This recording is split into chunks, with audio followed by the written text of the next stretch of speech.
Hello student, मैं आपको अपने बारे में ज़्यादा कुछ तो नहीं बताऊंगी, लेकिन इतना आपको समझाना चाहती हूँ कि मेरे चैनल पर सिर्फ वही स्टूडेंट आए जो बहुत ज़्यादा एग्ज़ाम को लेकर सीरियस हों। वो स्टूडेंट आए जो ये साबित करना चाहते हैं कि वो किसी के भी कही हुई बात को नकार सकते हैं। वो स्टूडेंट आए जो ये चाहते हैं कि वो अपने माता पिता के लिए कुछ अच्छा कर जाएं। वो स्टूडेंट आए मेरे पास जो मेरा नाम इस यूट्यूब पर बता सके कि हाँ, हम पिन्नो शाह चैनल पर पढ़े हैं। और मैं आपके साथ इन बातों को इसलिए शेयर कर रही हूँ क्योंकि जब मैं आपके लिए ये वीडियो रिकॉर्ड कर रही हूँ ना, तो मुझे भी उन लोगों को ये साबित करना है कि मैं कुछ कर सकती हूँ। तो ये मेरे बारे में थोड़ी सी बातें हैं जो मैं आपसे उम्मीद लगाती हूँ कि आप साथ देंगे मेरा। और ये जर्नी जो है हम इतिहास की एक साथ आज शुरू करते हैं और आपके एग्ज़ाम तक ये सारी चीज़ें क्लियर हो जाएंगी विद आपके PYQ, आपके MCQs, long type of question and short type of question, दोनों तरह के क्वेश्चन हो जाएंगे। चैनल नया है, बातें पक्की हैं, इरादे मजबूत हैं। चलिए आगे बढ़ते हैं। तो आपके चैप्टर का नाम है प्यारे बच्चों, ईंटें, मन के और अस्थियां। ईंटें, मन के और अस्थियां, ये आपको याद रखना है। हड़प्पा सभ्यता। देखो प्यारे बच्चों, आप इतने भी प्यारे नहीं हो कि मैं आपको हर बात में प्यारे बोलूँगी। आप 12th क्लास में हो, एक मैच्योर एज पर हो, और वहाँ जाकर हम इस हड़प्पा सभ्यता को पढ़ेंगे, ठीक है। तो आपको पता होना चाहिए कि सभ्य किसे कहते हैं, ठीक है। वह व्यक्ति जो पढ़ना लिखना जानता हो, उसे व्यवहार करना आता हो, उसे सभ्य कहते हैं। तो हम हड़प्पा सभ्यता क्यों कह रहे हैं? हड़प्पा बेटा एक जगह का नाम है और यहाँ के लोगों की बातें की जा रही हैं, यानी हड़प्पा के उन लोगों के बातें की जा रही हैं जो पढ़ना लिखना जानते थे। और आपको पता होगा पढ़ना लिखना केवल मात्र ये नहीं कि मैं आ इ ई उ जानता हूँ, नहीं, यानी कि वो पढ़ने लिखने के माध्यम से क्या क्या जानते थे? तकनीक जानते थे, ठीक है। वो जानते थे कि उन्हें किस तरह से नगरों को बसाना है, वो जानते थे कि व्यापार कैसे करना है, वो जानते थे कि आंतरिक व्यापार और बाह्य व्यापार में क्या फ़र्क है। तो यही सब चीज़ें हम यहाँ इस चैनल पर जानेंगे। समझ गए आप? चलिए देखते हैं यहाँ पर। यानी हड़प्पा सभ्यता एक ऐसी सभ्यता है जहाँ विश्व की सारी सभ्यताओं में से एक प्राचीन सभ्यता है। भारत की सबसे पुरानी सभ्यता अगर आपको कहा जाए तो ये हड़प्पा सभ्यता है। विश्व की सभ्यताओं में इसकी गिनती की जाती है। समझ गए आप? चलिए थोड़ा सा मैं पेपर ऊपर कर लेती हूँ और आपको ये पूरा पैराग्राफ समझाती हूँ।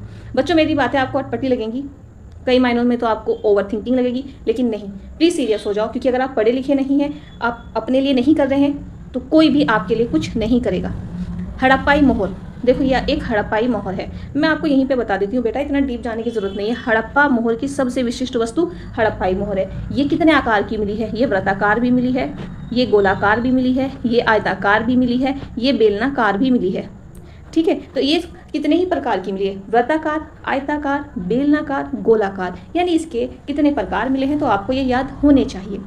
तो सबसे विशिष्ट वस्तु क्या है इनकी? हड़प्पाई मोहर। संभवतः हड़प्पा अथवा सिंधु घाटी सभ्यता की सबसे विशिष्ट पुरावस्तु। विशिष्ट मतलब अनोखी, पुरावस्तु यानी प्राचीन। किससे बनी थी बेटा? ये सेलखड़ी नामक पत्थर से बनाई गई है। इन मोहरों पर सामान्य रूप से क्या होता था?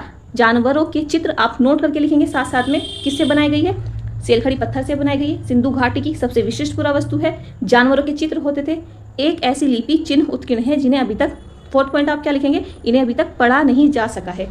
फिर भी हम इस क्षेत्र में उस समय बसे लोगों के जीवन के विषय में उनके द्वारा पीछे छोड़ी गई पुरावस्तुओं, जैसे हड़प्पा के लोग क्या करते थे, कैसे रहते थे, कैसे बर्तन इस्तेमाल करते थे, कैसे औजार इस्तेमाल करते थे, कैसे आवासों में वो रहते थे, उन सब के बारे में जानकारी हमें वहाँ पर जो स्थान है और हमने जब उनकी खुदाई की है वहाँ से पता चली है। और वहाँ से भी कैसे पता चली हमें? देखो, जहाँ हम रहते हैं, किसी घर में रहते हैं, कोई बर्तन इस्तेमाल करते हैं, आभूषण पहनते हैं, औजार इस्तेमाल करते हैं और मोहर, तो यहाँ से पता चल गया हमें। दूसरे शब्दों में पुरातात्विक साक्ष्यों के माध्यम से बहुत जानकारी मिली है। पुरातात्विक यानी खुदाई के दौरान जो आपको अवशेष मिलते हैं, अवशेष यानी कि जानकारी के स्रोत मिलते हैं। हम देखेंगे कि हड़प्पा सभ्यता के विषय में क्या और कैसे जानते, क्यों थी, क्या थी, कहाँ थी, ये सब एरिया भी मैं आपको अच्छे से बताऊंगी। हम ये अन्वेषण करेंगे कि पुरातात्विक साक्ष्यों की व्याख्या कैसे की जाती है, यानी जो हमें औजार, हथियार, आभूषण मिलते हैं खुदाई के दौरान किसी विशिष्ट क्षेत्र में जहाँ हड़प्पा सभ्यता थी, उनकी जांच और पड़ताल कैसे की जाती है। ये पॉइंट आप, ये तो क्वेश्चन एक तरह से। और इन व्याख्याओं में कैसे कभी कभी बदलाव आ जाता है। निश्चित रूप से इस सभ्यता के कई पहलू आज भी हमारी जानकारी से परे हैं और हो सकता है हमेशा ही रहे, क्योंकि हड़प्पा सभ्यता की जो लिपि है वह अभी तक पूर्णतः पढ़ी नहीं गई है। क्योंकि किसी भी सभ्यता, संस्कृति, रीति रिवाज के बारे में यदि हमें उसका साहित्य मिल जाए अच्छी बात है, लेकिन साहित्य के साथ साथ हम उस साहित्य को समझ भी पाएँ, और साहित्य और जो स्रोत हैं उनको अगर हम समझ गए तो वहाँ के लोगों के बारे में हम जान पाते हैं कि वो कैसे रहते थे। तो यहाँ हम हड़प्पा हड़प्पा सभ्यता के बारे में जो जान रहे हैं वो यही जानना है क्या क्या। नंबर 1 इनका आवास। नंबर 2 हमें क्या जानना है, व्यापार कैसे करते थे, पूजा के स्थल कैसे थे, यहाँ राजा जो था वो कैसा था, शहर कैसे थे, ये सारी चीज़ हम यहाँ जानेंगे। अभी तक की जानकारी से अगर आप कुछ लगा के मैं पढ़ा सकती हूँ तो चैनल पर जाइए, सब्सक्राइब कीजिए और अपनी जर्नी का हिस्सा मुझे बनाइए। ठीक है प्यारे बच्चों, चलिए अब मैं यहाँ कुछ पॉइंट है इनको हम देख लेते हैं। ठीक है, मन के बात तथा फलक। अब आप क्या कहेंगे कि मैडम ये क्या चीज़ है? बेटा घूमना ही नहीं है, बस एक सोर्स पढ़ो, अच्छे से पढ़ो। हड़प्पा सभ्यता को सिंधु घाटी की सभ्यता के नाम से जाना जाता है। पहली बात आप ये लिखेंगे अपने नोट्स में। ये नोट्स में जब आप छोटे छोटे पॉइंट्स बनाते रहेंगे ना तो साथ ही साथ जब आपके छोटे पॉइंट बन जाएंगे आप बड़े आंसर को टैकल करने लगोगे। हड़प्पा शब्द उस स्थान से लिया है जहाँ सभ्यता की पहचान की गई थी। सभ्यता का कुल समय काल कहाँ से 600 से लेकर 1300 ईसा पूर्व तक है। प्रारंभिक चरण जिसे 600 ईसा पूर्व से 2600 ईसा पूर्व तक का प्रारंभिक हड़प्पा कहा जाता है। सभ्यता का एक प्रारंभिक चरण है। देखो हड़प्पा जो है कहाँ से ले गया है, ये हड़प्पा जो है पाकिस्तान में है और वहाँ से जब सबसे पहले ये मिला है तो इसी हड़प्पाई स्थल के नाम पर मिले, प्रथम स्थल के नाम पर इस सभ्यता का नाम हड़प्पा सभ्यता रख दिया गया। बहुत सारी किताबों में इसकी अलग अलग डेट्स दी गई हैं, लेकिन जो इसकी परिपक्व डेट है वो 2600 से 1900 ईसा पूर्व के बीच है, जो कि सबसे समृद्ध चरण है। ठीक है, इस सभ्यता का पतन 1900 ईसा पूर्व के आसपास शुरू हो जाता है। 1900 ईसा पूर्व से 1300 ईसा पूर्व तक के पतन के कारण उत्तर हड़प्पा, देखो हड़प्पा को भी ना 3 पार्टों में बांटा गया है। पूर्व हड़प्पा, ठीक है, यानी पूर्व हड़प्पा, हड़प्पा के पहले से कौन कौन से क्षेत्र थे वो। परिपक्व हड़प्पा यानी हड़प्पा के दौरान जब हड़प्पा अपनी जवानी की स्थिति पे थी उसके कौन कौन से प्रमुख क्षेत्र, जैसे लोथल, कालीबंगा, इस तरह के नाम आपने चंदहुदड़ो, बनावली, ये नाम सुने हैं। और उसके बाद है आपकी यहाँ पर आ जाएगी उत्तर हड़प्पा, यानी जब हड़प्पा सभ्यता अपने पतन, अपने विनाश, अपने समापन की ओर थी। और बहुत सारी विशिष्ट वस्तुएं हमें यहाँ से क्या मिली है, विशिष्ट हड़प्पाई मिट्टी के बर्तन, जैसे ईंट, पक्की ईंटों के मकान मिले हैं हमें यहाँ, और अन्य वस्तु जैसे मोहर मिली है, बाट मिले हैं, मोती, तांबे, कांसे की वस्तुएं, विभिन्न प्रकार की टेराकोटा की वस्तुएं। मिट्टी की जो वस्तुएं होती है जिसको पका लेते हैं वो टेराकोटा की हो जाती हैं। ठीक है, हड़प्पा क्षेत्र के अलावा ये कहाँ कहाँ से मिली है, अफगानिस्तान से हड़प्पा सभ्यता के चिन्ह मिले हैं, बलूचिस्तान जो कि पाकिस्तान में है, सिंध पाकिस्तान के पंजाब प्रांतों से पाई जाती है। इसके अलावा जम्मू कश्मीर, पंजाब, हरियाणा, राजस्थान, उत्तर प्रदेश का पश्चिमी भाग, गुजरात और महाराष्ट्र में भी साक्ष्य मिले हैं। ठीक है, तो आप यहाँ पर एक चीज़ देखो, जो हड़प्पा मिली है ना हमें, हड़प्पा सभ्यता का जो क्षेत्र मिला है वो भारत में कहाँ कहाँ से मिला है, ये हमारा जम्मू से लेकर पंजाब, फिर ये राजस्थान हमारा, यहाँ पर ये हमारा उत्तर प्रदेश है, पश्चिमी भाग ये पूरा गुजरात, महाराष्ट्र यहाँ, यानी इस तरह से मिली है, इस तरह से पूरे भारत में। ठीक है, इस तरह से। तो किस में मिली है, इस तरह से, इस चतुर्भुज में मिली है, इसमें 4 भुजाओं की तरह मिली है। मैं आपको इसके भी बता दूँ। फेवरेट क्या है इसका, मन के बाट, ईंटे, फलक, फलक में इस पत्थर होता है बेटा। ठीक है, यहाँ देखो मैं रोज़ आपको 1 घंटे से 15 से 20 मिनट की रोज़ एक वीडियो दूंगी, आपको उसे करना है, बाद में मैं उसके क्वेश्चन आंसर भी कराऊंगी। देखो आप इसको छोड़ दोगे, क्यों छोड़ दोगे, पता नहीं क्यों छोड़ेंगे भैया। यहाँ पर बहुत सारे प्रमुख राइटर भी होंगे, तो आप मुझे ये बता देना कल की क्लास में, अगर आप मेरी वीडियो देखेंगे यहाँ तक आते हुए तो आप मुझे बताएंगे ये अरब सागर है बेटा। ठीक है, तो आरंभ कैसे होता है सड़क, मैं इसमें कुल मिला के आपको 3 से 4 बातें बता देती हूँ हमें क्या पढ़ना है इस सभ्यता के। देखो सबसे पहले निर्वाह के तरीके दे दिए, अरे यार कोई बात नहीं, एनसीईआरटी आपको पढ़नी पड़ेगी ढंग से, तब आपको पता चल जाएगा ये लोग कहाँ रहते थे, क्या करते थे, ये एक एक पॉइंट हमें इसमें पढ़ना है। ठीक है, तो आरंभ देखो, हम इसमें जो ज़्यादातर पूछा जाता है ना वो पूछा जाता है शहर, ठीक है, इनका। इसके बाद ये पूछा जाता है इनकी व्यवस्था, नालियों की व्यवस्था, मतलब जल सिस्टम जो था कहाँ से कहाँ जाता था, ये सारी चीज़ें। तकनीक पूछी जाएगी इनकी, कैसी तकनीक यूज़ करते थे, व्यापार और कृषि पूछा जाएगा, और सबसे ज़्यादा कि इनका धर्म किस तरह का था, ये सारी चीज़ें। लोहे का इस्तेमाल करते थे या नहीं करते थे, क्या यहाँ से चांदी मिला है, येस ऑफकोर्स यहाँ से चांदी मिला है। ठीक है, ये सारी चीज़ें। इस क्षेत्र में विकसित हड़प्पा से पहले भी कई संस्कृतियाँ अस्तित्व में आ गई थी। संस्कृतियाँ अपनी विशिष्ट मृतभांड बेटा बर्तन को कहते हैं, किसे कहते हैं, बर्तन। मृतभांड शैली से समृद्ध है, यानी अब तक जो इससे पहले सभ्यताएं थी उनकी पहचान उनके बर्तनों, उनके मृतभांडों से संबंधित थी तथा इनके संदर्भ में हमें क्या मिला है, उनके तो बर्तन मिले हैं, हमें बर्तनों से पहचान कर लिया हमने। लेकिन यदि हम हड़प्पा की बात करते हैं तो उसमें हमें कृषि मिली है, पशुपालन मिला है, और कुछ शिल्पकारी यानी कलाकारी भी ये जानते थे, इसके भी साक्ष्य मिलते हैं। बस्तियां आमतौर पर क्या होती थी, छोटी होती थी, और इनमें बड़े आकार की संरचनाएं लगभग ना के बराबर थी, कोई बड़ा इतना नहीं था। हाल के पुरातात्विक साक्ष्यों से 7000 ईसा पूर्व के शुरुआती कृषक समुदाय से हड़प्पा संस्कृति के उद्भव का, यानी कहाँ से, जो कृषक समुदाय है उनसे इसका संकेत मिलता है। शहरी चरण यानी परिपक्व हड़प्पा सभ्यता, हड़प्पा चरण में क्रमिक परिवर्तन और आंतरिक विकास का परिणाम था।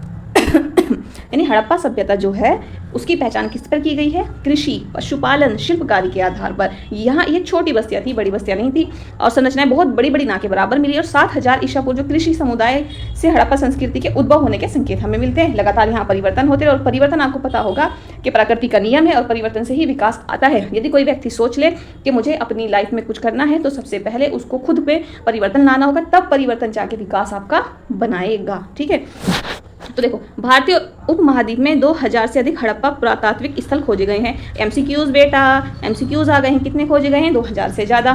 चूंकि अधिकांश स्थल सिंधु और सरस्वती नदियों घाटियों के बीच स्थित है। दूसरा आपका एमसीक्यूज आ गया कि अधिकांश स्थल कहाँ पर है, आपसे पूछ लेगा कि वो आपसे कहेगा सिंधु और सरस्वती, दूसरा झेलम और चेनाब, तीसरा रावी और वितिस्ता।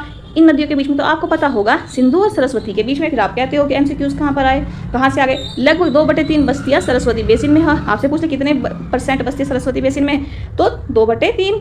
इसके अत्यधिक महत्व दर्शाते 5 प्रमुख शहरों की पहचान है: राखीगढ़ी, मोहनजोदाड़ो, हड़प्पा, धोलावीरा, गानवेरीवाला। शेष विभिन्न श्रेणियाँ जैसे क्षेत्रीय केंद्रीय कृषि, गांव, बंदरगाह, विनिर्माण केंद्र थे। इंपॉर्टेंट चीज़ें क्या है कि ये कृषि के क्षेत्र थे, गांव थे, बंदरगाह थे, और विनिर्माण यानी मैन्युफैक्चरिंग का काम यहाँ पर होता था। समझ गए बेटा? चलिए अब हम बढ़ते हैं आगे थोड़ा निर्वाह के तरीके। चैनल छोटा है, जज्बा बड़ा है, सिलेबस कंप्लीट कर लेंगे। ठीक है, चलिए यहाँ देखते हैं निर्वाह के तरीके। देखा होगा आपने मानचित्र 1 तथा 2 देखा होगा कि विकसित हड़प्पा संस्कृति, एक मिनट, कुछ ऐसे स्थानों पर बनती जहाँ पहले आरंभिक हड़प्पा संस्कृतियाँ अस्तित्व में थी। तो जहाँ पर शुरुआत हुई थी किसकी? हड़प्पा की, वहाँ पर ही विकसित हड़प्पा सभ्यता हुई। इससे कोई मतलब नहीं है, हमें सिर्फ निर्वाह के तरीके देखने इस पॉइंट में। इन संस्कृतियों में कई तरह जिनमें निर्वाह के तरीके शामिल थे। जैसे हड़प्पा सभ्यता के निवासी कई प्रकार के पेड़ पौधों से प्राप्त उत्पाद और जानवरों से, जिनमें मछली भी शामिल है, से प्राप्त भोजन करते थे। नंबर 1 निर्वाह के तरीके में पेड़ पौधे लिखो। नंबर 1 पेड़ पौधों से प्राप्त कंद मूल फल। ठीक है, दूसरा क्या करते थे? ये भोजन में मछली खाते थे। जले अनाज के दाने भी मिले तथा बीजों के खोज से पुरातत्वविद आहार संबंधित आदतों के विषय में जानकारी प्राप्त करने में सफल हुए। यानी कुछ जगहों से जले हुए अनाज के दाने मिले हैं जिनसे उनके खाद्य आदतों के बारे में पता चला, और इनका अध्ययन पूरा वनस्पतिज्ञ करते हैं, जो कि क्या है? प्राचीन वनस्पति के अध्ययन के विशेषज्ञ होते हैं। यानी जो जिस चीज़ में मशहूर होता है, जिस फील्ड का होता है, वही इन सारी चीज़ों की खोज करता है। ये छोड़ दो तुम। अब यहाँ देखो दूसरा पॉइंट हमारा यहाँ पर आ गया, 1 मिनट। हाँ, दूसरा हड़प्पा स्थल से मिले अनाज के दानों में गेहूं है, जौ है, दाल है, सफ़ेद चना है तथा तिल शामिल है। दूसरा पॉइंट है दानों में, अनाज में क्या खाते थे? बाजरे के दाने गुजरात के स्थल से प्राप्त हुए थे। चावल के दाने अपेक्षाकृत कम पा गए, यानी बाजरा, गेहूं, ये सब एमसीक्यूज में आ जाके आपसे पूछ ले कि हड़प्पा सभ्यता में चावल के दाने अधिक मिले हैं। आपसे पूछ ले, आप क्या कहोगे? उसने कहा कि ए सही है, बी सही है, सी सही नहीं है, डी कुछ कह नहीं सकते। तो आप कहोगे बी ये सही नहीं है, क्योंकि हड़प्पा सभ्यता से चावल के दाने कम मिले हैं। हड़प्पा स्थलों से मिली जानवरों की हड्डियाँ, अब जानवरों की हड्डियाँ जिसमें क्या है, यानी मांस का भी भक्षण करते होंगे मवेशियाँ, भेड़, बकरी, भैंस तथा सूअर की हड्डियाँ शामिल है। पूरा प्राणी विज्ञानियों यानी जो इनका अध्ययन करते हैं, जीव पुरातत्व द्वारा किए गए अध्ययनों से संकेत मिलता है कि ये सभी जानवर पालतू थे। ये तो चलो पालतू थे। जंगली प्रजाति जैसे वराह यानी सूअर, हिरण तथा घड़ियाल की हड्डियां भी मिली हैं। हम ये नहीं जान पाए कि हड़प्पा निवासी स्वयं इन्हें जानवरों का शिकार करते थे अथवा आखिर समुदाय से मांस प्राप्त करते, यानी किसी और ने मारा, इन्होंने ले लिया, और उसके बाद मछली तथा पक्षियों की हड्डियां भी मिली हैं। यानी कंप्लीटली ये नहीं कह सकते कि ये इन हड्डियों मिलने से क्या ये उनका शिकार करते थे, लेकिन हाँ कहीं ना कहीं ये कहा जा सकता है कि ये मांस का भक्षण करते थे। ठीक है, अब देखो मैंने आपसे कहा था कि ये सभ्यता का मीनिंग क्या होता है, यानी जो पढ़ना लिखना जानती हो। तो कृषि प्रौद्योगिकी, यानी इन्हें अनाज है मान लो, तो कैसे पता चला कि ये स्थायी कृषि करनी है हमें, और नहीं करनी है तो गेहूं क्यों उगाना है, ये सारी चीज़ें। अगर अब आप आगे जानना चाहते हैं और इन सवालों का जवाब जानना चाहते हैं तो यहाँ तक आ गए हैं ना, साथ दिए बिना मत जाना, मेहनत और हौसला बुलंद रखना। सब कराऊंगी, A to Z कराऊंगी। MA history है मेरा, ठीक है। उसके बाद UGC नेट के एग्ज़ाम में 2 बार बैठ चुकी हूँ। कुछ कारणवश 1 या 2 नंबर से नहीं हो पाता, बताऊंगी वो भी आपको एक दिन। UPSC और UPPCS के एग्ज़ाम भी दे चुकी हूँ, कुछ कारणवश नहीं होता, लेकिन उम्मीद है बहुत जल्द होगा। इसी उम्मीद के साथ ये चैनल शुरू किया है और उम्मीद से ही ये दुनिया चलती है और मुझे यकीन है कि आप मेरा साथ देंगे। चलिए आज के लिए इतना ही, लेकिन आपको रोज़ 7 से 8 बजे के बीच में रोज़ आपको ये वीडियो मिलेंगे। थैंक यू सो मच प्यारे बच्चों।